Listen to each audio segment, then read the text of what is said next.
قد عدت يا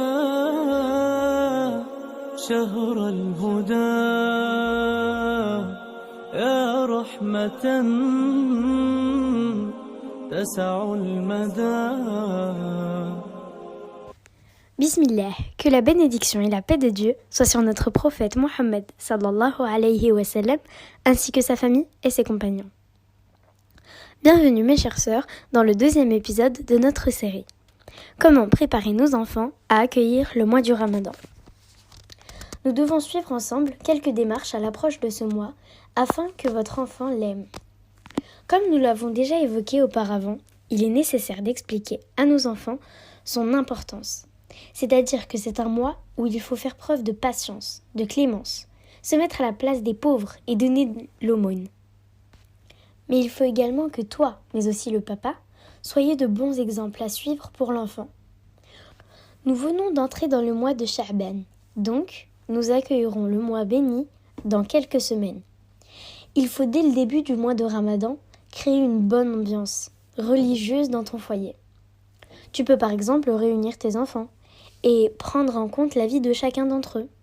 Comment veux-tu décorer la maison ? Tu veux plus d'éclairage, de jolies décorations ? Pas de problème. Il faut que l'enfant participe à la décoration de la maison, car ce n'est pas un mois comme les autres. Regarde ma chérie, nous avons fait en sorte que nos enfants aiment les anniversaires et toutes les fêtes des mécréants, au point qu'ils éprouvent beaucoup de joie à l'idée de les célébrer. Car maman va décorer, elle va accrocher des ballons. Non, ma chérie, je te prie de lui faire aimer ce mois. Toutes les choses que tu as l'habitude de faire pour ce genre de célébration, fais-les pour le début du Ramadan et l'Aïd. Car notre objectif est de faire en sorte que nos enfants reviennent à leur religion de la meilleure des manières. Malheureusement, un jour, alors que j'étais à la mosquée pour une retraite religieuse, i'tikaf, subhanallah, j'ai entendu le matin de l'Aïd un groupe d'enfants assis à côté de moi en train de discuter et dire « Je suis tellement triste que l'Aïd soit demain. Je n'ai pas envie que ce soit l'Aïd. » Pourquoi donc, ma chérie ? Parce que mes parents, ce jour-là, dorment toute la journée et c'est très ennuyeux. On passe la journée à ne rien faire. Une autre fille lui a dit « Au contraire, moi je suis très très contente. » Pourquoi ? Car le deuxième jour de l'Aïd est le jour de mon anniversaire. Elle était tellement heureuse de le célébrer. Je vais faire ci et ça et il y aura mes proches. C'est une véritable catastrophe de faire aimer à nos enfants les fêtes d'anniversaire et leur faire détester l'Aïd. Les fêtes des musulmans qui sont l'Aïd el-Fitr et l'Aïd el-Adha. Le Ramadan est bien entendu aussi une période de fête. Il faut donc faire aimer ce mois à ton enfant. Toutes les décorations que tu as l'habitude de faire pour les fêtes d'anniversaire, et j'espère que l'on cessera sincèrement de célébrer les anniversaires et les fêtes du même genre, fais-le pour le mois béni. Apprenons à nos enfants à aimer et respecter le Ramadan. Deuxième suggestion, réunir vos enfants et leur proposer. Que pensez-vous de nous réunir dès maintenant ? Pas besoin d'attendre le Ramadan, ne serait-ce que 30 minutes pour lire de courtes sourates, puis ensuite les méditer et mettre en pratique les enseignements que l'on peut en tirer. Cette manière de faire est vraiment magnifique. C'est-à-dire que l'on prend n'importe quelle petite sourate et on les lit. Chaque enfant à tour de rôle, même si ce dernier a terminé l'apprentissage du Coran. Ça ne pose aucun problème. Tu vas te dire pourquoi les courtes sourates alors qu'il a mémorisé Al-Kahf ou Maryam ou même beaucoup plus. Mais ne t'inquiète pas ma chérie. Moi, je veux que durant ce mois, subhanallah, on suive la méthode du prophète sallallahu alayhi wa sallam avec le Coran. Lui, ainsi que ses compagnons, avançaient de verset en verset.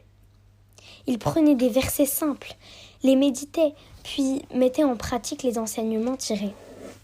Inch'Allah, il y aura un épisode complet sur la façon de comment interagir avec le Coran pendant le mois de Ramadan.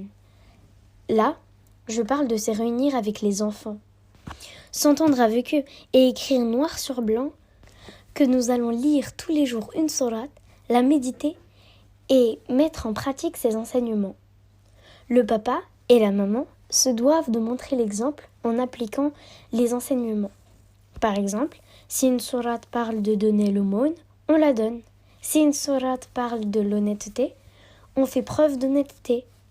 Si une sourate parle de prière, on corrige ou améliore notre prière. On peut acheter aux filles de belles robes de prière au début du mois ou dès maintenant. On peut aussi faire à la maison sa propre mosquée en consacrant un bel endroit. Il faut aussi que tu commences à enseigner à ton enfant comment organiser son temps. Demande-lui, que comptes-tu faire durant le Ramadan ? Il faut aussi que tu commences à enseigner à ton enfant comment organiser son temps. Demande-lui, que comptes-tu faire durant le Ramadan ? Il faut planifier le programme avec les enfants, comme par exemple 30 minutes ou 1 heure avant la rupture du jeûne. Prévoir que chaque enfant, surtout ceux qui savent bien lire autour de 9-8 ans, prépare un article ou un hadith avec ses explications, une chanson ou joli nashid sur par exemple le prophète sallallahu alayhi wa sallam, un exposé sur la biographie prophétique, un hadith sur les bienfaits du jeûne ou n'importe quel acte d'adoration. Ainsi, vous vous réunirez tous les jours pour une assise de science. Si tu as des enfants d'âge différents, qu'Allah les bénisse, le plus grand d'entre eux peut s'engager à entraîner les plus petits de façon à créer un climat compétitif. Tu peux par exemple leur proposer de faire des recherches sur l'importance du jeûne et ses bienfaits, ce que recommandent les savants à son propos, sur quels sont ses bienfaits sur notre corps et notre âme, sur comment le jeûne me permet d'atteindre l'ihsan ou le degré de bienfaisance, parce que le Ramadan est le seul mois qui permet à l'être humain d'atteindre le plus haut degré al-ihsan, celui au-dessus de la pratique culturelle, al-islam, et la foi, al-iman. Et mon enfant va par conséquent réussir à assimiler beaucoup de connaissances, car c'est lui qui va faire l'effort de chercher et de tout préparer. Je te prie, ma sœur, de ne pas l'entraîner au jeûne ou le faire jeûner toute la journée en le laissant toute la journée devant la télévision, les dessins animés, le net ou un portable, car tu veux l'occuper ou le distraire pour ne pas qu'il sente le temps passer. Il ne sentira pas le temps passer, mais tu feras passer en même temps un message très très négatif. Le jeûne est difficile et tu dois te distraire avec tout et n'importe quoi.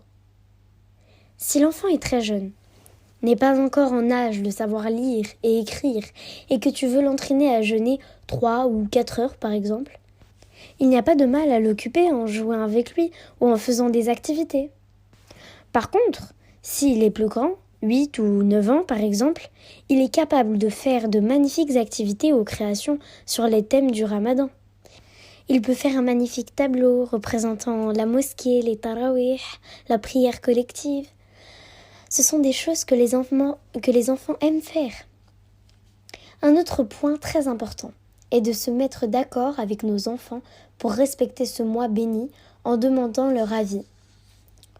Que signifie pour toi le respect du mois ? Chaque enfant va donner son avis sur la façon de respecter le mois, ainsi que les rites d'Allah, même si on ne le jeûne pas. Et laisse-leur la possibilité de débattre. Par exemple, un premier enfant va dire « Moi, je respecte le mois en m'abstenant de manger ou de boire devant qui que ce soit. » Le second va dire « Moi, je ne vais pas dire de mots déplacés. » Le troisième va dire « Moi, je ne vais pas énerver papa et maman. » Tes enfants vont dire des merveilles. Tu les vois comme des petits, mais, masha'Allah, ils vont dire peut-être de belles choses. Si l'enfant a par la suite un mauvais comportement, tu peux lui dire « Rappelle-toi ce qu'on s'est engagé à faire ou ne pas faire. » Où s'est passé le respect du mois ? Nous voulons respecter le mois béni. Et tu lui rappelles l'importance du mois, le fait que les démons sont enchaînés, que les bonnes actions sont multipliées. Par exemple, si je donne 1 euro en aumône, Allah la comptabilise en temps normal comme 10 bonnes actions, 1 x 10. Alors que durant le mois béni, Allah la multiplie tellement plus. Ça peut être 700, 7000, voire plus. Car Allah multiplie la récompense à qui il veut. Subhanallah. Il faut de cette manière enseigner à nos enfants le respect du moi, mais aussi les différents types de jeûne. Ceci est très important. Il y a le jeûne commun, pratiqué par la majorité des jeûneurs, qui consiste à s'abstenir de manger et de boire. Mais ces personnes regardent des films, la télévision, les pièces de théâtre, écoutent des chansons, et ça leur semble normal. Puis, il y a le jeûne de l'élite, qui est excellent. Et il faut te mettre d'accord avec tes enfants pour que vous pratiquiez ce type de jeûne. Je m'abstiens de manger, de boire, mais ma langue, mon œil, ma main, mon pied jeûnent également. On jeûne avec tout notre être. Tu peux penser que ton enfant est trop petit pour comprendre ce genre de choses, mais tu te trompes, ma chérie. Il va comprendre et sa réaction sera tellement magnifique que tu es en train de construire des souvenirs avec lui. Il est possible, lors de la mise en place de l'emploi du temps, d'y inclure les plats qu'ils aiment durant le ramadan, pour être sûr de les faire.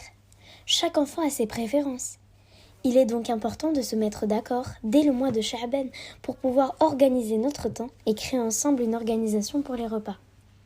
Et à chaque fois que ton enfant a un comportement exemplaire, il faut le récompenser. Les récompenser sont essentielles. Elles ont un excellent impact, à condition d'être adéquates. Certaines d'entre vous vont me dire « Nous souhaitons enseigner à nos enfants de jeûner pour Allah et non pas pour obtenir une récompense. » Subhanallah, nos savants disaient « Petit, nous apprenions sans intention, mais en grandissant, nous avons appris en quoi elle consiste. » Par exemple, la maman de l'un des savants de la science du hadith lui donnait 1 dinar à chaque fois qu'il mémorisait un hadith. C'est en grandissant, en mûrissant, en étudiant plus qu'il a appris que c'était l'intention. La science est un bienfait pour celui qui l'apprend. Donc même si vos enfants apprennent maintenant à jeûner et à aimer le mois béni sans intention, mis à part d'obtenir une récompense, ce n'est pas grave. Leur réaction sera par la suite vraiment magnifique. Et tout ceci sera pour toi ainsi que le papa comptabilisé comme de bonnes actions, des hasanat. Car ils vont grandir et transmettre à leurs enfants l'amour du mois béni et ils garderont dans leur cœur de magnifiques souvenirs. C'est toi et le Père qui créez de tels souvenirs et ce sera, Inch'Allah, comptabilisé comme de bonnes actions. Qu'Allah vous récompense par le plus grand bien pour votre écoute attentive. Nous nous retrouverons dans le prochain épisode pour la suite de notre série.